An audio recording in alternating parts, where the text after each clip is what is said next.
Halo para pecinta catur Indonesia, kembali lagi Tarigan Catur Channel.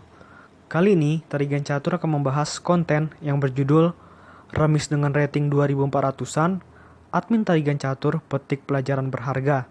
Oke, mengenai informasi pertandingan lebih detail, mari kita simak dalam layar berikut. Ya, pertandingan ini tersaji dalam turnamen Streamer Team Camp PF yang berlangsung pada tanggal 11 Januari 2021 sekitar pukul 00:48 waktu Indonesia Barat dini hari tadi. Pertandingan ini melibatkan pertarungan antara pemilik nama akun Lichess Onyx dengan rating Lichess 2439 menghadapi perlawanan admin Tarigan Catur yang menggunakan nama akun Lichess CT Andreas dengan rating Lichess hanya 1805. Walaupun terdapat perbedaan rating sebanyak 600 poin, namun admin Tarigan Catur bermain tetap mengincar kemenangan sehingga hasil remis bisa didapatkan. Kalau hanya mengincar hasil remis, maka hasilnya bisa kekalahan, apalagi lawannya begitu kuat ya dengan rating 2439. Tanpa berlama-lama, langsung saja kita masuk ke papan untuk melihat sengitnya pertarungan antara kedua pemain. Di sini admin Tarigan Catur menggunakan catur buah hitam dan lawannya yaitu Onyx menggunakan catur buah putih. Dan waktu dari masing-masing pemain tertera di sebelah nama akun ya. Di sini, Onyx memulai permainan dengan pion E4 dan dibalas pion E5 oleh admin Tarigan Catur.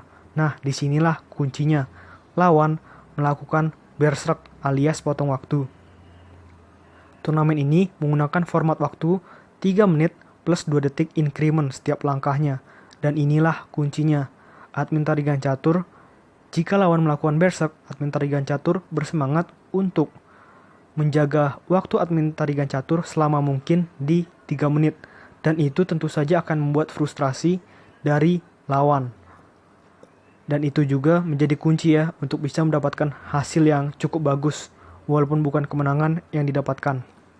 Di sini Onyx melanjutkan dengan kuda menuju petak F3 dan kuda C6, gajah C4, gajah C5 pembukaan Gyoko piano, pion menuju petak D3, pion D6, rokade pendek oleh Onyx, dan pion menuju petak H6, menangkal ya agar gajah putih, petak gelap dan kuda putih tidak bisa merangsek ke petak G5.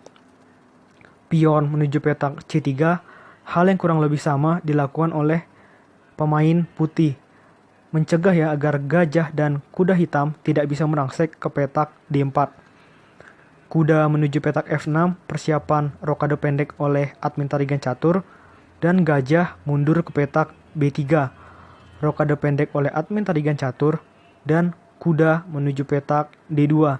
Di sini admin Tarigan Catur langsung melakukan langkah gajah menuju petak E6, langsung mengajak pertukaran gajah ya. Karena memang jika pemain rating tinggi menghadapi pemain rating biasa saja, maka ini yang harus dilakukan. Yang rating lemah harus mencoba untuk mengajak pertukaran buah terus hingga pertandingan memasuki babak akhir. Dan itulah yang coba admin Tarigan Catur lakukan.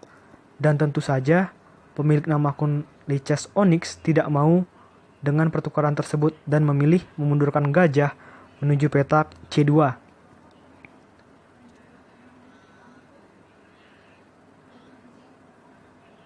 Lalu pion menuju petak D5 mengajak pertukaran pion di petak pusat, dan menteri menuju petak E2.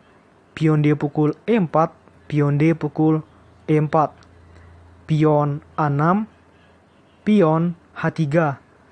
Menteri menuju petak D7. Di sini admin Tarigan Catur merencanakan ya untuk mendapatkan pion lemah putih untuk melakukan kombinasi demi kombinasi. Dan biasanya juga gerakan ideal lawan adalah raja menuju petak H2. Namun tampaknya di sini putih agak anggap remeh ya dengan melakukan langkah benteng menuju petak E1.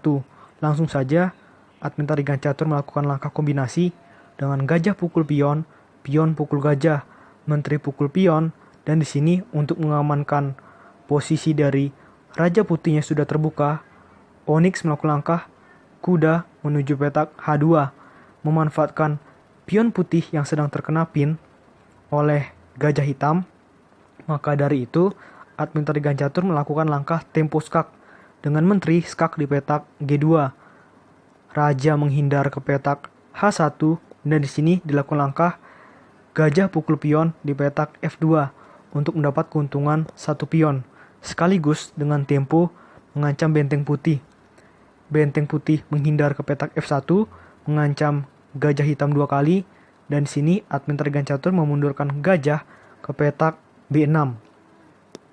Menteri ke petak G2 karena sudah merasa resah ya oleh Onyx karena menteri dan gajah admin tarigan catur merusak pertahanan sayap rajanya dari Onyx, maka disinilah saatnya mengajak pertukaran menteri. Dan admin tarigan catur tidak mau kehilangan tempo dan juga lebih memilih menteri pukul menteri di petak G2 skak, raja pukul menteri. Gajah E3 mencoba memberikan semacam pin ya terhadap kuda putih, walaupun jika kuda putih berpindah itu juga bukanlah hal yang masalah karena juga akan hanya terjadi pertukaran perwira. Benteng pukul kuda di petak F6. Jadi di sini lawan ingin mencoba untuk merusak pertahanan sayap raja dari admin tarigan catur. Walaupun benteng ditugar kuda, tentu saja admin tarigan catur lebih unggul ya. Dan akhirnya pion pukul benteng di petak F6 sama-sama terbuka pertahanan sayap raja dari admin tarigan catur dan dari Onyx. Kuda menuju petak G4 mengancam kedua pion, dan di sini admin tarigan catur melakukan langkah gajah menuju petak G5 melindungi kedua pion. Kuda F3 mengancam gajah hitam sebanyak 2 kali ya, baik dengan kuda maupun gajah putih. Namun di sini admin tarigan catur tetap mempertahankan gajah di petak G5 dan memilih langkah lain dengan raja menuju petak G7 dan juga sembari menyiapkan langkah benteng hitam ke petak H8 ya, siapa tahu memiliki peluang untuk menghancurkan pertahanan sayap raja dari Onyx lewat benteng menuju petak H8 nantinya. Gajah pukul gajah di petak G5 dan pion pukul gajah. Kuda E3, benteng H8, dan disinilah dilakukan langkah gajah menuju petak B3, mencoba mengganggu pion hitam ini walaupun untuk sementara masih kuat. Dan kuda menuju petak A5, benteng D1, kuda pukul gajah di petak B3, pion pukul kuda di petak B3.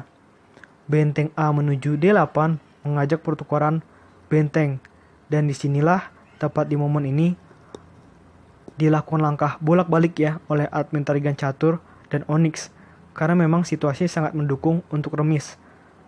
Kuda skak, raja berpindah, kuda skak, raja berpindah, kuda skak, raja pindah ke petak G6, kuda skak lagi, raja ke G7, dan setelah kuda skak oleh sistem di chess dinyatakan remis. Karena memang jika admin tarigan catur misalkan ya memundurkan raja, maka ada benteng pukul benteng karena benteng hitam di petak D8 menjadi gratis kalau raja mundur ke baris 8. Kalau di sini misalkan admin tarigan catur melakukan langkah raja menuju petak H7, tentu saja benteng skak ya. Dan misalkan raja menuju petak G6, maka kan sama aja, nanti akhirnya bolak-balik juga skaknya.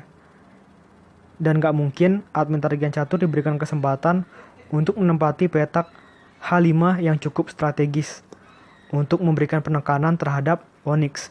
Jadi hasil remis ini sudah dapat memuaskan tarigan catur ya, karena memang situasinya sudah tidak mendukung untuk meraih kemenangan. Oke, menurut tarigan catur video kali ini cukup. Nantikan video-video selanjutnya tetap di Tarigan Catur Channel.